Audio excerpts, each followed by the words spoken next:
We all want mental toughness. We admire those who stay calm under pressure, who keep going when life gets hard, who don't fold when the storm comes. But here's a truth most people overlook. You don't build a strong will just by reading books or watching motivational videos. You build it in the gym, on the track, in sweat, in pain. Because the body is where discipline is born. If you can't push through one more rep when your muscles burn, how will you push through one more setback when your heart breaks? Let's talk about how physical training builds something deeper than muscles. The body is where discipline begins.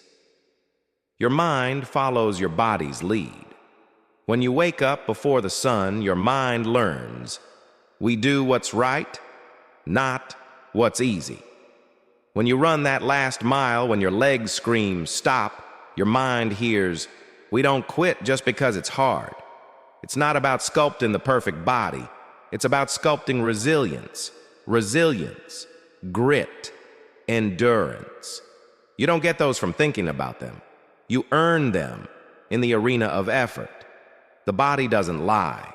It reflects your habits. It reflects how often you choose effort over excuse. The Stoics knew this long ago. Marcus Aurelius trained with Roman soldiers.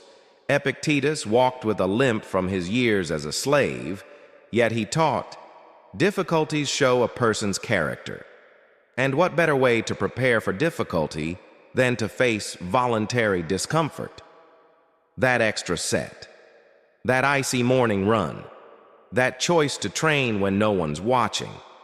It's not just your muscles that grow, it's your tolerance for pain, your command over emotions, your ability to remain steady. Seneca wrote, "We treat the body rigorously so that it may not be disobedient to the mind." Training is mental conditioning disguised as physical effort. I once met a man who wasn't a fitness coach or military veteran, just a dad with 2 kids and a full-time job. But every morning, 5 a.m., like clockwork, he trained. Sometimes just 20 minutes. No fancy gym, just his garage. He told me, "It's not about how I look. It's about who I become." One time, he said something I never forgot. "I choose pain on my terms, so I'm ready when life gives it on its own." And you could feel it. He wasn't loud. He didn't preach. But when things went wrong at work or home, he was calm, anchored, because he trained himself to be. Training isn't punishment. It's preparation.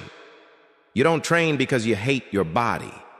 You train because you respect your mind.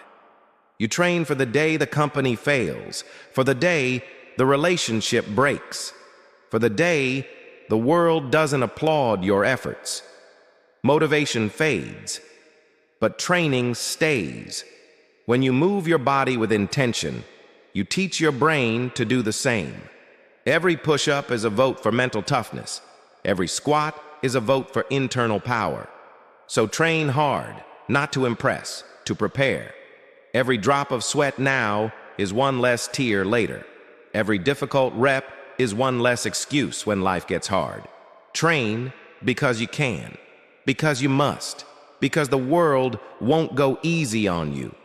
So you go hard on yourself first, and one day, when the storm comes, you'll find yourself calm, unshaken, ready.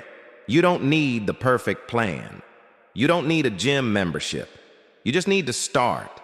Train, not for a six-pack, but for strength of spirit.